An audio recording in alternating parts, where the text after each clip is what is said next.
Hello everybody, welcome to Wisley Airfield. It's been commandeered by the M25A3 road works upgrade project. Now, quite a lot of people have commented on the Adios Pro Evo One, so I thought I'd have my go. It seems like a lot of YouTubers think it's like almost the end of the world. I don't know whether that's really because they're sort of like a bit jealous because of the fact they haven't been sent one and perhaps realising they're not as important as they thought they were. Because if you have a very limited shoe, there are some sort of YouTubers these days that seem to sort of get every shoe going, and they sort of like demand to almost know why they haven't got one if they don't. So I kind of think, well, it's a sort of a trend now with sort of road races that let's start off making the first version supposedly for the elite athletes, and then I know I might get slated in the comments for that, sort of like dumbing it down edition by edition. So like the Evo One, for instance, next percent that is, still was my favourite one.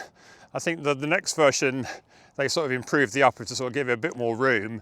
And in the third version, they've sort of softened it a bit more, added a bit more Zumax in there, and made a terrible upper that is so sort of like wide, just almost like had the tongues touching. So in that sense, you're kind of thinking, well, elite athletics and the likes of me wandering around par runs at 1952 this morning in the Endorphins Elite, I'll comment that another time. Well, can I really have a shoe for myself and fellow runners running about sort of just under a sub 3, sub 4, whatever, and the same as guys running sort of like literally trying to run sub 2 hour marathons, or women running sub 220s and stuff like that. So I never quite understood the logic that a shoe can be the same for everybody. Now, people might say that they have a slightly different version for the elites, but that's not really allowed, is it? Because if you look at the World Athletic Shoe rules, then you can have a development shoe which they can use for a year, but it still has to be approved. It still has to meet all the specs. And then they either stop using that shoe or they have to put it out to market. Now, what Adidas have cleverly done is that they've actually sort of submitted these two shoes. I think it's interesting, there's actually two versions of the Evo One on the World Athletics shoe list. There's a normal one that's the same, exactly the same spelling as the one we've got.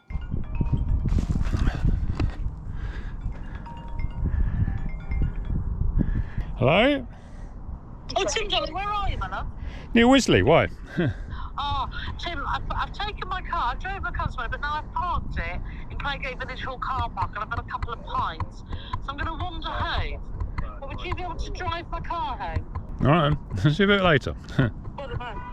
Okay, so I was really interrupted by Sue there. So where was I? So yeah, so you've got these shoes that are supposedly for everybody, and then can really the demands of an elite athlete running sort of world record paces be the same as the rest of us looking to run, I don't know, 7-minute, 8-minute miles, maybe just enjoy the shoe for a run around the block?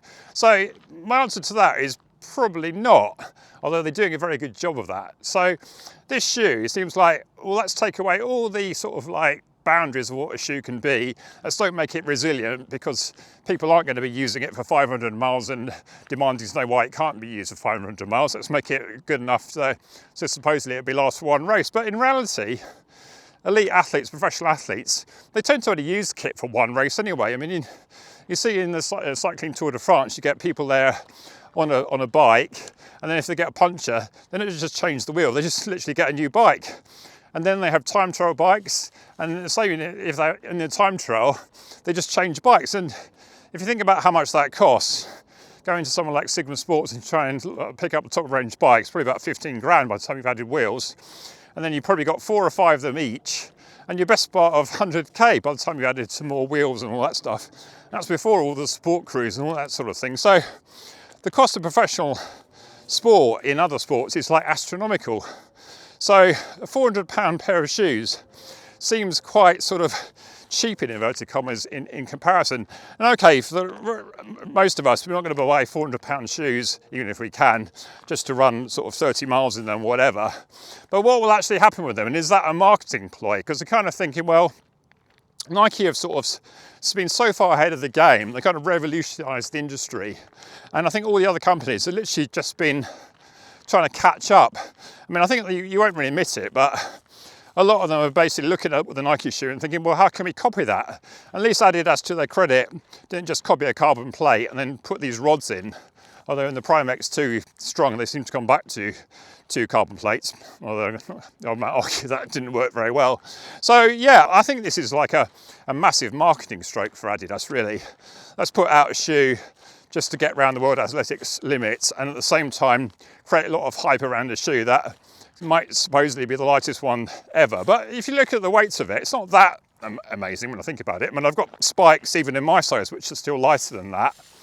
And the difference is, of course, they don't have 39mm stacks at the back, of course. But I mean, the thing is that they didn't really make me run any faster wearing a lighter shoe. And if anything, the Dragonfly spikes are a bit heavier. And because they got more sponge, they actually work probably better for my older legs. So yeah, I have to say that I signed up for one. I mean, there's no guarantee, of course, I'm going to buy one. Because I think the chances of me winning it are pretty remote. But I think as sort of like a sort of glorified shoe geek, I don't go out and buy every single like Asics gel Kayano, stability shoes that some YouTubers do who don't even need stability shoes. So, and then there's a lot of shoes, especially from Asics, that don't even come in my size anyway. So, and I'm going to send the Prime X2 Strung back at £250. So, you might argue that if I stop wasting money on these crap shoes and just sort of like investing in the ones I really like running, then the cost of it and in terms of actual enjoyment may go up. So yeah, it's a ridiculous price, but I think everyone's got the curiosity now to see what this shoe is about. And I think anyone who says, oh, it's too expensive and I'll never buy one of them, well, if you get given one, then you would definitely want to see what it's all about, wouldn't you? So, well, yeah.